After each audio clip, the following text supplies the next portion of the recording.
Fala galera, aqui quem fala é Evandro Lima e hoje vamos falar sobre um dos psicólogos mais importantes da terra do tio Sam. Considerado o pai da psicologia americana, unido com grandes nomes, cria o pragmatismo, uma estrutura filosófica que orienta o sujeito a partir de conceitos e movimentos práticos da vida.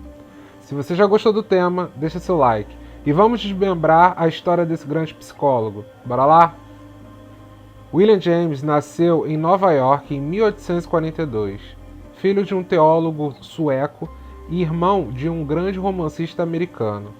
Em sua infância, foi 2 vezes para a Europa, e lá ele conheceu bibliotecas, teatros e museus. Estudou medicina na Universidade de Harvard em 1861. Se casou com a professora de Boston, Alice Hawley Gibbons, e teve 2 filhos, Margaret e Henry.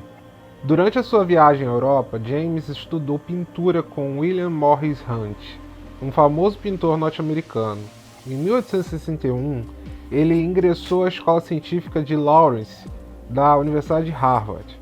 Em 1864, começou o curso de medicina na mesma e em 1865 foi em uma expedição com Luiz Agassiz, onde ficaram 8 meses na Amazônia. Sim, na Amazônia. Em 1867, parou seus estudos para fazer um tratamento na Alemanha, e lá ele se inspirou em escrever seus primeiros textos. Em 1869, agora doutor pela Universidade de Harvard, começou uma busca filosófica que terminou em 1872, onde ele veio falar sobre a doença da alma. Em 1876, foi professor assistente de psicologia, agora não exercendo mais medicina. Entretanto, cada vez mais na sua área de atuação mais renomada. Em 1881, ocupou o cargo de professor assistente de filosofia e logo foi titular em 1885. No mesmo ano, foi influenciado a fundar o ASPR, Sociedade Americana de Pesquisa Científica. Ao longo da sua vida, publicou diversos artigos, junto com nomes como Charles Peirce, que acabou fundando com ele o pragmatismo. Ele também explorou a existência de Deus, da imortalidade da alma, dos valores éticos e do livre-arbítrio. James faleceu no dia 26 de agosto de 1910, em New Hampshire, nos Estados Unidos. Em 1889, assumindo a cadeira de psicologia não tradicional, interessando mais na mente, valores morais e espirituais do que o comportamento humano. Foi em 1890 que ele criou o livro Princípios da Psicologia, onde apresentava a psicologia como uma matéria específica, independente da fisiologia antes empregada.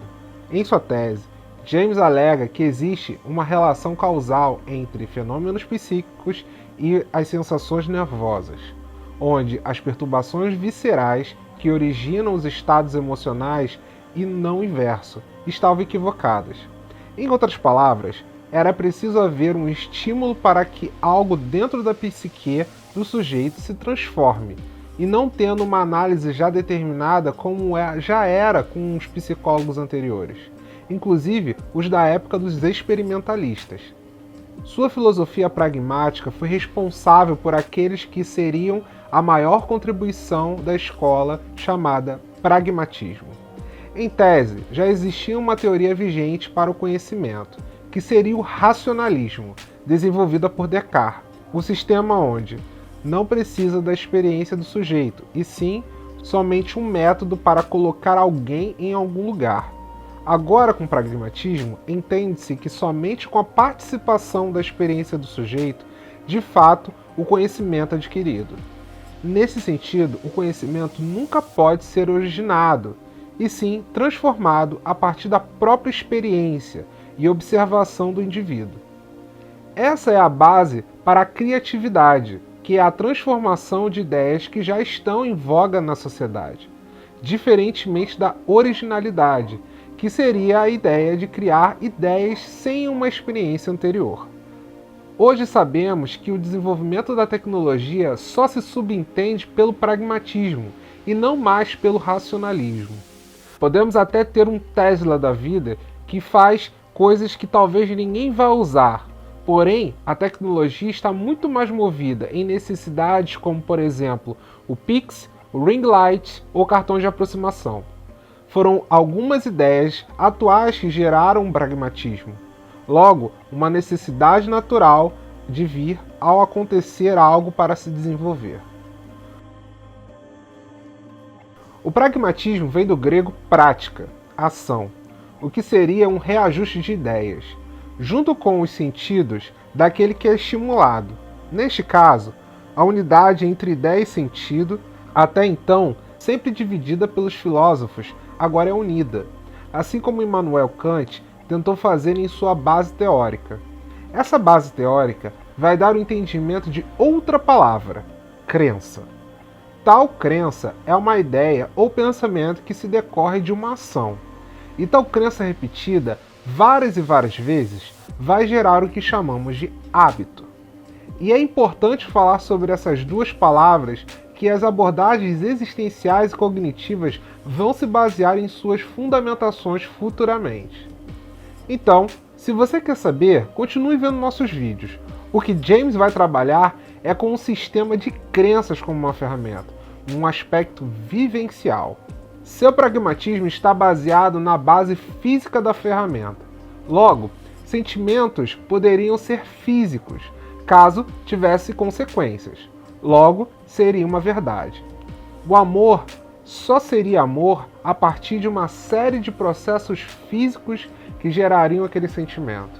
Logo, podemos dizer que o pragmatismo pode ser dito como um caminho concreto de ações e práticas vivenciais que desenvolvemos para chegar a uma crença vivencial. Vou colocar um exemplo que uso muito no consultório. Pense no seguinte: nós somos pragmáticos academicamente. Nós estamos desde os nossos 3, 4 anos estudando em escolas, com colegas, fazendo testes e provas. Você cresce acreditando que sua base intelectual é ter uma nota baseada em um sistema que foi te colocado desde tal idade. Mesmo que você conheça outra estrutura acadêmica, talvez você não se avalie de tal forma. Isso não vai funcionar para você, já que você pragmaticamente já vivenciou tal processo repetidas vezes e acreditou em tal prática que não consegue mudar o processo ou entender que essa não é a única avaliação intelectual.